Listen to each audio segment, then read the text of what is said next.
Saya pernah dicium sama orang miskin yang akut miskin betul. Itu tak ajarin Anda ini lebih hebat ketimbang orang-orang kaya. Misalnya gini, misalnya ada komunitas rektor atau kiai besar. Saya ini kata orang banyak termasuk kiai besar. Mungkin kalau pinjam uang itu karena mau beli mobil, aksesoris mobil, karena kita kiai top atau rektor atau orang-orang top. Kalau sesama orang miskin itu pinjem-pinjemannya itu urusan beras, itu urusan nyawa. Keren mana? Nyelamatkan nyawa sama aksesoris mobil. Nyawa. Jadi pahala kamu pasti lebih besar. Itu senengnya jadi orang miskin terus keterusan sampai sekarang. Oh itu. Lo coba kalau menteri sama menteri, rektor sama rektor, kira-kira pinjamannya apa Pak Arso? Kan kalau mau beli mobil atau mau umroh VIP, pokoknya yang keren-keren. Kalau orang miskin pinjam karena apa? Makan kan? Beras kan? Makanya kalau yang sedang miskin monggo lah kalau ingin teruskan. Maksud saya Islam itu seenak itu. Islam itu segampang itu. Sudahlah yang sedang miskin ya keren. Karena sekali sosial itu urusannya apa? Nyawa. Tapi kalau miskin semua ya Indonesia bisa tutup kan.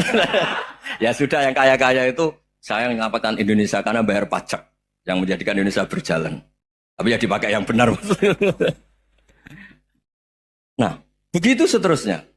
Ada kiai miskin cerita ke kita. Terus enak jenengan alim, terus punya santri banyak, bisa ngajar di mana-mana. Saya bilang, hebat kamu. Dia hidup di daerah tertinggal. Itu yang diajarkan kan hanya tauhid. Kan nggak mungkin desa tertinggal baca fikih perbandingan madhab. Kan nggak mungkin.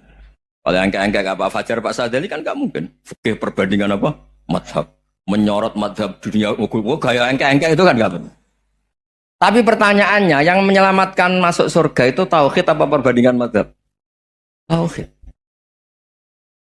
Ini hanya mengajarkan fardu kifayah sunat-sunat. Ini Anda mengajarkan fardu ain. Surganya dulu kamu. Oh terus senangnya jadi kayak gitu. Karena yang diajarkan apa? Tauhid. Sementara kita yang gaya-gaya ini ajarkan perbandingan apa? Madhab, studi banding ke Al-Azhar kemana-mana. Ini enggak tauhid. Dari orang nyembah pohon jadi nyembah Allah Ta'ala. Keren enggak? Keren. Jadi terus kiai desa sama saya senangnya bukan mereka karena tak bela. Tapi ada yang agak kurang ajar tanya saya. Kalau itu hebat kenapa Gus gak mau jadi kiai desa? Waduh. Wah ya repot kalau pertanyaan. Terus tak jawab, kalau saya jadi kiai desa, kamu ngangsu ilmu dari mana coba? Ya dari jenengan. Ya kalau sama gobloknya ada bisa. Ya sudah Gus aja yang jadi kiai besar saja. Maksud saya, ya sudahlah kita begini seperti yang saya ajarkan di sini, saya sarankan supaya orang itu tahu. Nah, ini namanya diroyah, apa? Makanya kata Imam Ghazali itu kalau kamu ingin sopan gampang melihat anak kecil, gua aqallu minni dzamban, dia dosanya lebih kecil. Karena masih kecil kan, tentu secara dosa enggak banyak. Kalau melihat orang yang tua, gua aktsaru minni ibadatan, dia tentu ibadahnya lebih banyak karena umurnya lebih banyak. Sehingga terus semua orang lain tuh di depan kita itu hebat. Ya semua orang lain sama misalnya Pak ini rektor, apa Fathul Wahid rektor, tanggung jawabnya lebih banyak, berarti pahalanya lebih banyak. Tapi sama, ketika melihat Nyon Sewu melihat pegawainya yang secara lahir di bawahnya, ini tanggung jawabnya nggak banyak, pasti salahnya juga enggak. Itu yang diajarkan Rasulullah SAW, sehingga enak. Tapi kalau kita melihat orang lain selalu salahnya, itu pecundang. Allah saja tidak seperti itu kan, amal baik ya ada khairan, amal buruk ya ada saron, semuanya dilihat oleh Allah Subhanahu wa Ta'ala. Saya itu punya teman Gus, agak beling, agak seenaknya. Dulu miskin. Wah itu seenaknya betul. Kayak kenal Tuhan sudah. Tak tanya, kenapa kamu seenaknya? 1 bulan tuh labanya bisa 200 juta sampai 500, sampai 1 miliar. Saya itu Gus, setelah duha itu perkembangannya bagus. Duha, sholat duha itu. Saya pernah miskin, kan kata apa? Ingkana rizki fisama, wa ingkana qalilan, ya kalau fisama fa'anzilu, terus wa ingkana qalilan fakasirhu, kalau sedikit perbanyak. Ini trennya sudah benar semua. Nah, wa ingkana ya haraman fatahirhu, kalau haram yang kau sucikan. Makanya saya seenaknya, kalau qalilan sudah fakasiru, paling trennya yang enggak benar juga fatahirhu, kata Mas. Dia yakin kalau yang enggak benar-benar sudah disucikan Allah, karena yang lain-lain sudah Dari miskin sudah kaya, qalilan sudah fakasiru. Paling yang haroman juga sudah fatohiru gitu. Tak tanya, lah kamu kok tahu? Polanya sudah ada Gus, karena sang qalilan. Wah, kamu sembrono sama Tuhan kok begitu kan? Tapi apapun itu seneng saya. Seneng saya sering salah teh, makanya saya mohon yang sekarang miskin, sedang miskin itu ya ndak usah nyesal banget-banget. Kalau ingin kaya monggo lah, namanya orang juga ingin. Tapi Anda harus bangga. Sosial antar kalian adalah urusan nyawa dan itu pahalanya luar biasa. Supaya kita, nah yang kaya-kaya juga boleh GR lah karena pembayar pajak. Dan itu bisa menyelamatkan apa? Indonesia Raya. Begitu seterusnya. Itu yang diajarkan Nabi, antawadhu hatta la yabghiya ahadun ala ahadin. Kamu semua harus tawadhu sehingga antar kalian tidak saling tidak sopan, tidak saling liar, tidak saling mendolimi. Termasuk tadi sikap gak jelas tadi. Orang dolim yang sekarang dolim bisa saja tobat, yang sekarang soleh bisa saja nanti. Semuanya itu mungkin.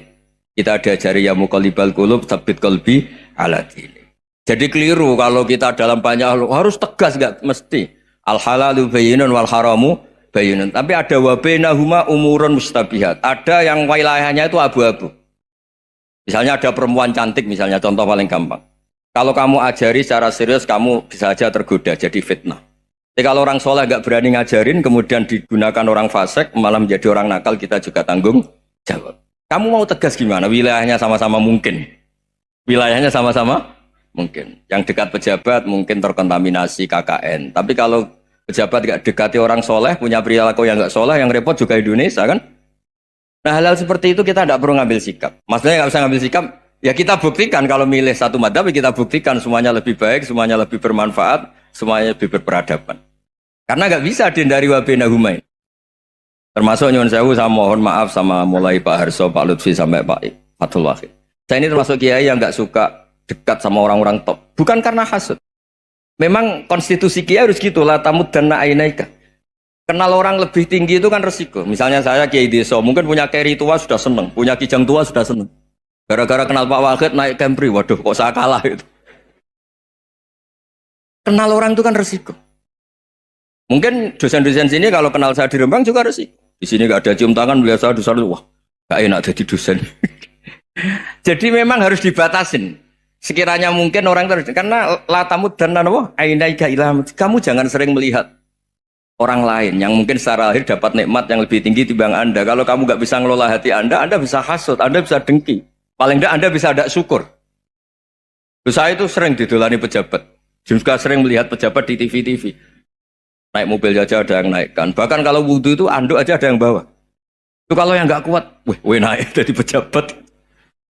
Ya makanya terus konstitusi Kiai itu mengatur, sudahlah, mata kamu itu kamu batasin. Jangan melihat sesuatu yang potensi ya, potensi menjadikan Anda tidak apa? Syukur. Jadi saya mohon, ini memang konstitusi saya sebagai kiai, jadi saya, tapi di hati saya tetap akrab. Saya doakan semua untuk UI, untuk semua orang Indonesia kita doakan. Kita ingin semuanya tambah baik, tambah. Tadi katanya mau naik kelas ya. Kalau naik kelas dari rumah saya niatkan mari mengkaji diroyah. Diroyah itu melogikakan riwayat. Jadi misalnya kita sering dengar Rasulullah SAW sering ngendikan kalian masuk surga itu bukan hanya berdasar amal, tapi berdasar anugerah Allah Subhanahu wa Ta'ala. Oke, kita sepakat amal kita, perilaku kita, ibadah kita andaikan dikompensasi dengan nikmat yang Allah berikan tentu tidak seimbang. Untuk membayar itu saja sudah lunas. Jadi Anda semua tidak berhak masuk apa? Surga. Sehingga di beberapa riwayat dijelaskan ada orang yang 500 tahun ibadah, nggak pernah maksiat. Ditanya sama Allah, kamu masuk surga karena apa? Karena ibadah saya ya Allah. Ya sudah, surga kamu 500 tahun saja, karena ibadah kamu 500 tahun. Ini cerita umur-umur orang dulu. Ya Allah katanya surga engkau ini selamanya. Ya kalau yang selamanya itu rahmatku, kalau amal kamu terbatas ya surganya sesuai amal kamu ya terbatas. Ya sudah ya Allah, berarti masuk saya surga saya ini karena fadl engkau, karena anugerah engkau. Itu namanya apa? Diroyah. Diroyah itu satu kajian analisis di mana kita percaya riwayat, tapi kemudian punya logika, punya diroyah. Ini penting supaya tauhid kita ini kuat. Jadi dulu ada orang yang sangat cerdas, namanya Jubair bin Mut'im. Dia saking cerdasnya, juga kaya, juga tokoh, dikirim sebagai delegasi pembebasan Asra Badrin, tawanan Badar. Kemudian pas datang ke Masjid Nabawi, Nabi delalah pas baca Wattur wa kitabim mastur. Sampai pada titik Nabi baca Am khuliqu min ghairi syai'in am humul khaliqun. Apakah penciptaan yang sedemikian canggih itu dimulai tanpa perwujudan, tanpa sesuatu yang real, yang maujud? Orang itu langsung bersimpuh, matur, ya Rasulullah saya Islam. Kada qalbi yatir, hampir hati saya, otak saya, pikiran saya itu terbang. Karena logika yang dibangun ateisme misalnya, kalau alam raya ini dimulai dari nihilisme, berarti logikanya apa? Al-adamu yakhluqu maujudan. Alam raya ini kan maujud. Maujud itu ada. Kalau yang lebih dulu itu ketiadaan, berarti ketiadaan menjadi sebab kewujudan. Kalau dalam bahasa Arab itu al-adamu yakhluqu maujudan. Sesuatu yang harusnya nggak jadi faktor karena ketiadaan, menjadi faktor sesuatu yang nyata. Itu kan nggak masuk akal. Ya, kalau alam raya ini ada al-adam sing yasbiku maujudan, berarti alam raya ini al-adamu yakhluqu maujudan, suatu yang tidak ada menciptakan yang ada. Dengan logika itu terus kita ngaji, diajari sama guru-guru kita, sifat dasar Allah itu maujud. Wallahu maujudun qadimun baqi. Terus masuk. Yang harus distatuskan pertama dari Allah itu apa? Maujud, wujud. Karena dengan wujud ini layak menjadi penyebab adanya alam raya ini. Sehingga ketika kita menolak faham nihilisme atau ateisme, faham tanpa Tuhan, tanpa pencipta awal, kita punya diroyah. Bahwa tidak mungkin ketiadaan ini menjadi sebab perwujudan alam raya. Yaitu am khuliqu min ghairi syai'in. Masa alam raya ini diciptakan tanpa sebab yang nyata, yaitu wajibil wujud. Siapa itu? Allah Subhanahu wa ta'ala. Begitu juga menyangkut sholawat. Orang boleh beda pendapat tentang redaksi sholawat. Ada yang sholli ala Muhammad, ala Sayyidina Muhammad, Nabi Muhammad. Monggo lah masalah redaksi saja. Tapi setelah dianalisis, Nabi itu Pak Rektor jadi Nabi setelah Nabi Isa saking dihormatinya sampai dituhankan. Juga jadi Nabi yang ada cerita masih hangat, orang Yahudi itu bunuh Nabi. Jadi yang satu mendudukkan Nabi sedemikian tinggi sampai kayak Tuhan, yang satu menjatuhkan Nabi sedemikian rendah sampai dibunuh. Kayak apa susahnya jadi Nabi Muhammad SAW. Kemudian dengan gampang Hadaddin agama ini bikin syariat yang bernama sholawat. Redaksinya monggo lah sesuai tradisi masing-masing. Allahumma sholli ala Muhammad, Allahumma sholli ala Sayyidina Muhammad, ala Nabiyina Muhammad, monggo lah. Tapi yang jelas redaksi ini kalau didiroyah dikaji, Allahumma itu Tuhan, Tuhan itu pemberi. Wa Muhammadun wa in jalla qadruh abdun min ibadi. Muhammad apapun tinggi derajatnya tetap berstatus hamba. Sehingga agama ini terjaga oleh syihotus sholawat. Agama ini terjaga oleh redaksi sholawat. Yaitu Allah tetap pemberi sebagai Tuhan yang enggak tersaingi, la syarikalah. Rasulullah Muhammad wa in jalla qadruh. Apapun prestasinya, bisa mi'raj, bisa apa saja, tetap seorang hamba yang butuh muhtajun ila rahmatih.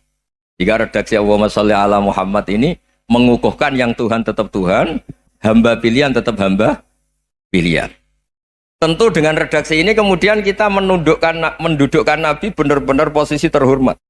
Yaitu orang yang paling berhak dapat askat tahiyat, mendapat penghormatan Allah paling tinggi, yaitu Rasulullah Muhammad SAW. Dan itu diulang-ulang oleh Allah. Subhanalladzi asra bi'abdi. Status hamba ini diulang-ulang. Lagi-lagi ini bernama diroyah. Bernama apa? Contoh ketiga misalnya fihi ayatum bayinatum maqamu Ibrahim. Dulu orang Yahudi itu ada diskusi masif. Syaratnya Nabi itu mbah-mbahnya harus Nabi. Harus keturunan Nabi. Kemudian semua Nabi rata-rata di Palestina, di Syam. Lalu Muhammadnya asal-usulnya dari mana? Tahu-tahu orang Arab kok Nabi, padahal orang Arab itu dulu jahiliyah. Walhasil terus diceritakan bukti Muhammad ini turunan Ibrahim adalah ada jejak kaki Nabi Ibrahim di dekat apa? Ka'bah. Fihi ayatum bayyinatum maqamu Ibrahim. Kalau Nabi Ibrahim pernah di Mekah, artinya beliau pernah meninggalkan turunan yang di Mekah. Yaitu bernama Nabi Muhammadun sallallahu alaihi wasallam. Itu disebut fihi ayatum bayyinatum maqamu Ibrahim. Nah, itu namanya diroyah. Diroyah itu satu perilaku keseharian kita beragama, kemudian tahu logikanya. Yang keempat misalnya, mangkana yu'minu billahi wal yaumil akhir falyukrim apa? Jaro. Orang yang iman karena Allah dan Rasul, maka memuliakan tetangganya. Andaikan pakai hukum sosial, tentu kalau tetangga kita baik, kita baik. Kalau kurang baik, kok kurang penggawean kan gitu. Tapi dulu itu pernah ada seorang ulama itu dibully ya, dikerjain sama anak muda tetangganya. Pak Kiai datang ke rumah saya, orang ini datang. Kemudian setelah di rumahnya, saya tidak jadi butuh sama Pak Kiai, silahkan pulang. Itu Kiainya senyum menikmati. Dan itu terulang 3 kali. Dibully seperti itu, dikerjain terulang 3 kali. Lalu tetap Kiainya tuh asik, seneng sekali. Lama-lama muda ini tanya, kenapa engkau tidak tersinggung? Padahal saya kerjain sampai 3 kali, tak undang, terus tak suruh pulang, tak undang, tak suruh pulang.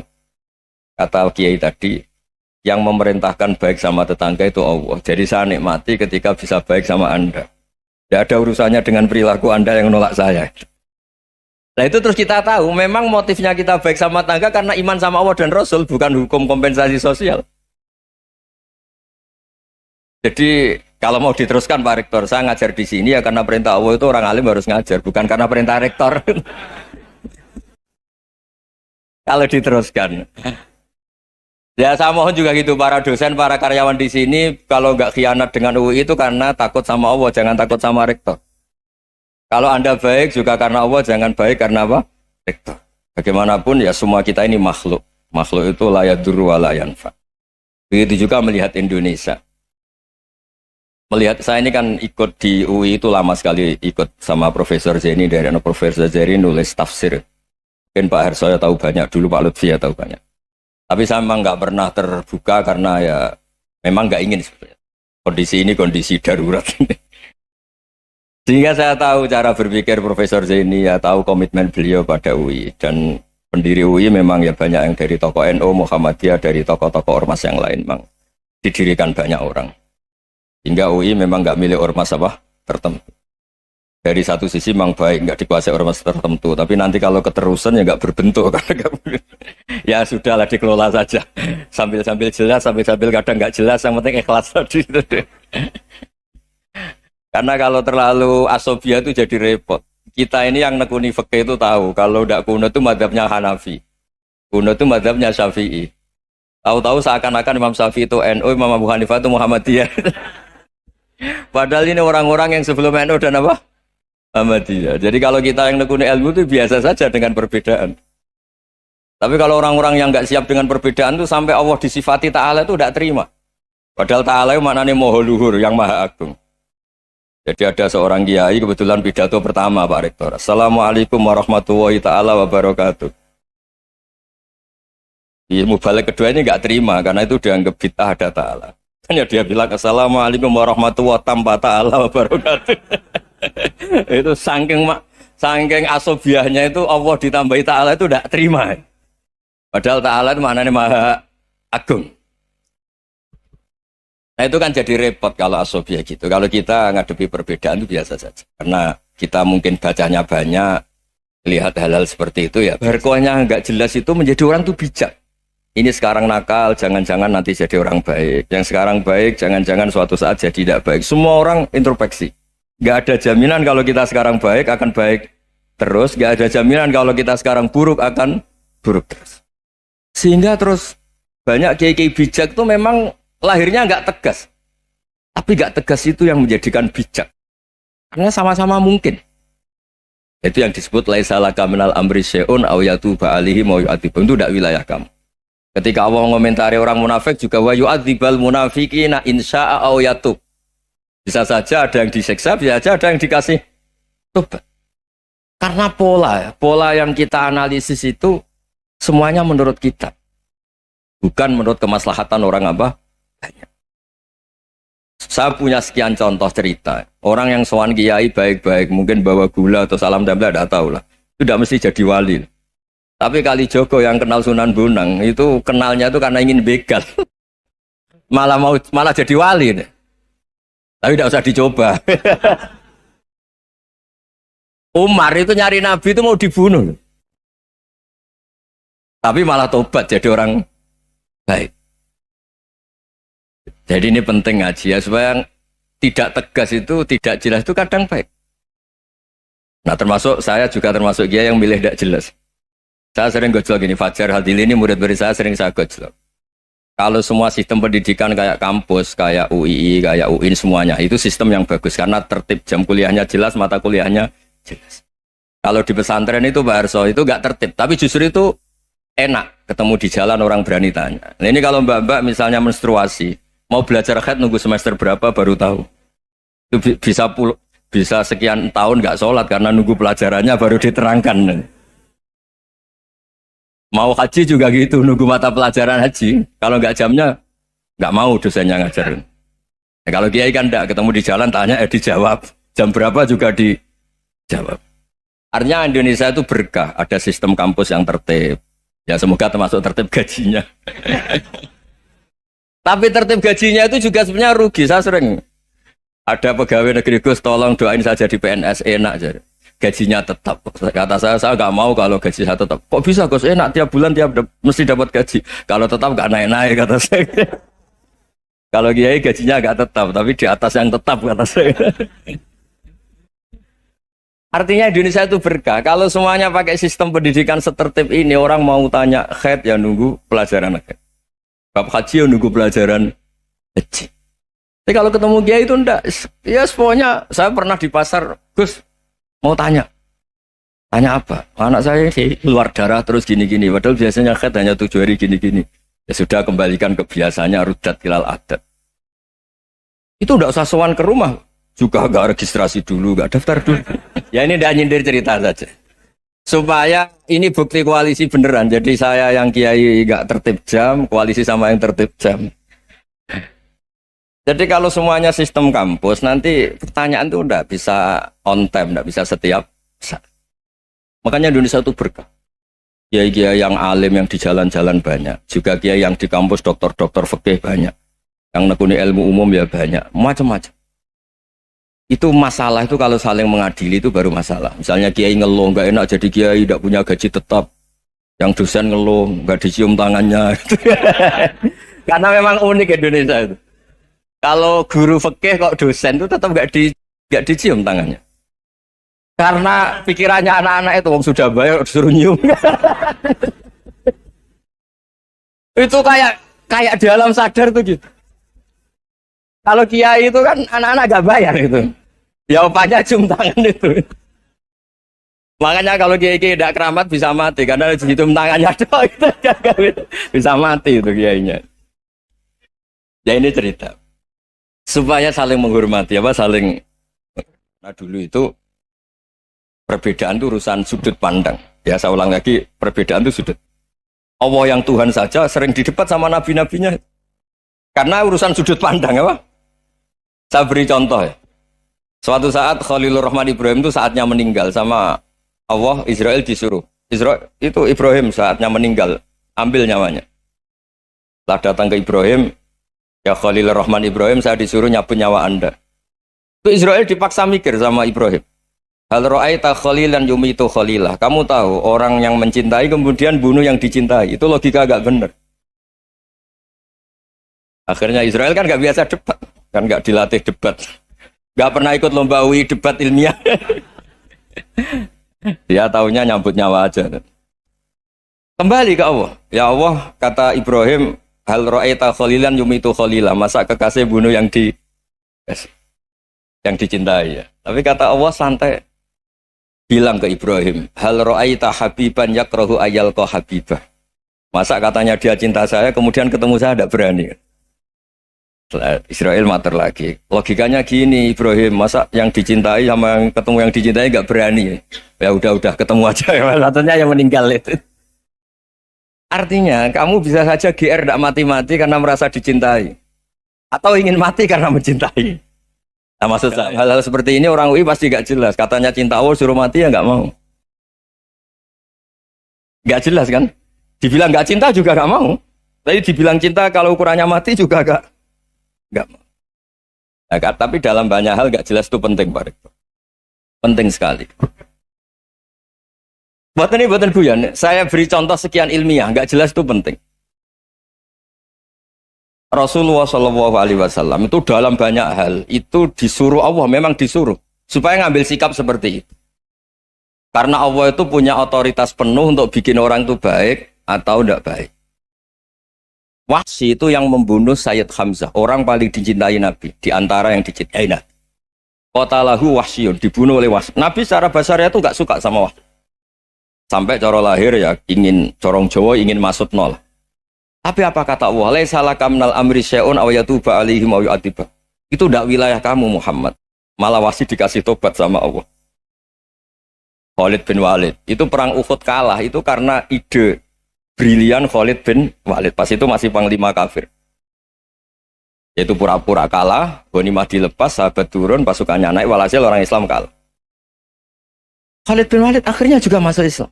Orang yang secara basariah Nabi itu gak siap. Kebalikannya juga ada. Sa'labah itu orang sampai gelar hamamatul masjid. Ini pas ngaji mesti ingat. Salah. Dia di masjid terus. Setiap habis salam tuh lari. Karena istrinya nyun sewu masih berpakaian yang tidak pantas. Kenapa engkau terburu-buru pulang? Pakaian yang dipakai istri saya sekarang saya pakai.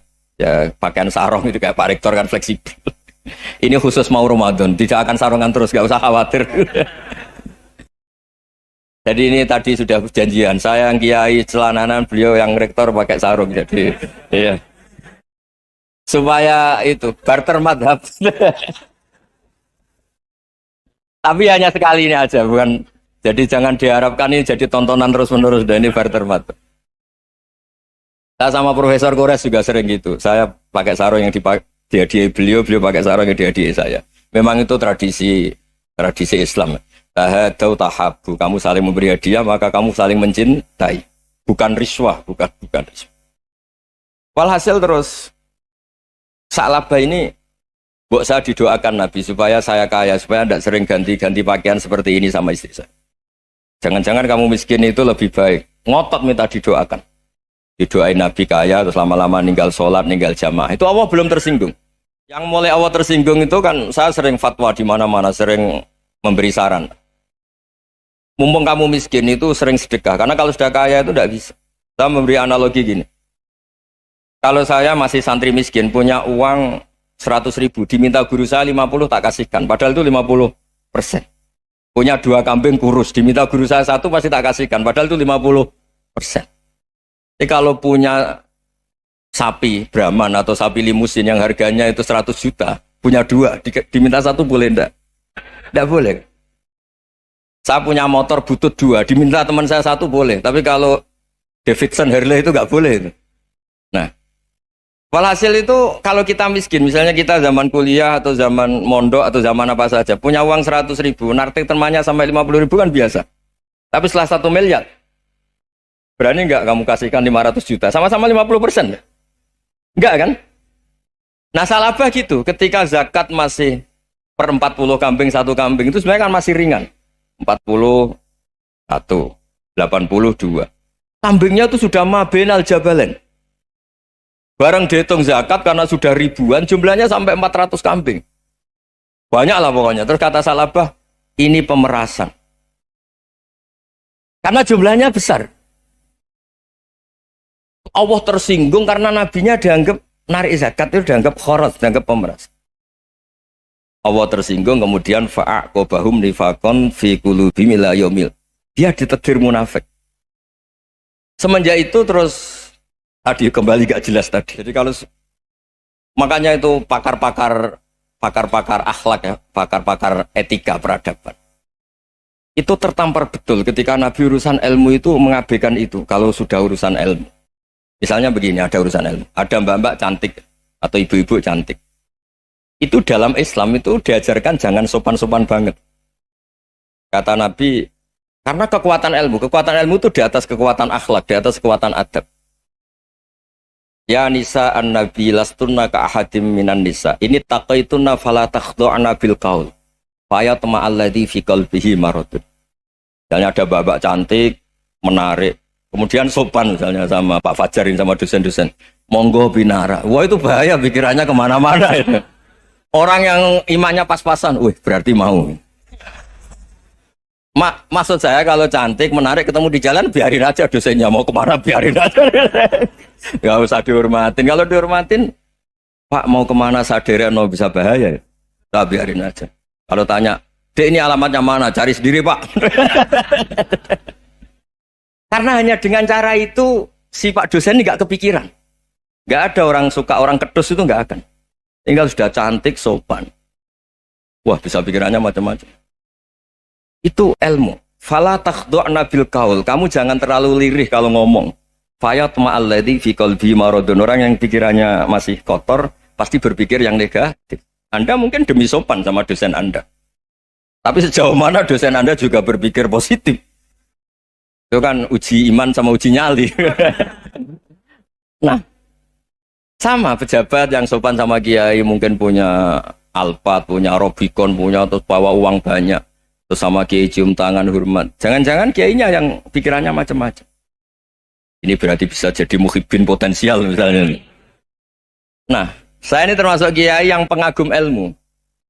Sehingga saya sama orang yang medit, yang kikir sama saya itu saya senangnya bukan main. Kenapa? Karena kalau orang medit itu gak berhak. Kalau orang lomo 1 juta minta surga, 2 juta ya minta apa? Surga. Gus, salam template 200.000 aja kadang minta surga. Tapi kalau yang kikir-kikir ya sudah salaman tok sudah. Gak minta apa-apa kan dia tahu diri, oh gak bayar kok minta. Maksud saya Islam itu luas, dinikmati saja Pak. Dinikmati saja. Nah itu diroya, maksudnya itu diroya. Diroya itu kamu tahu aturan Islam itu kamu harus yakin khairihi wa syarrihi minallah. Semua itu ujian, tapi kemudian dikaji.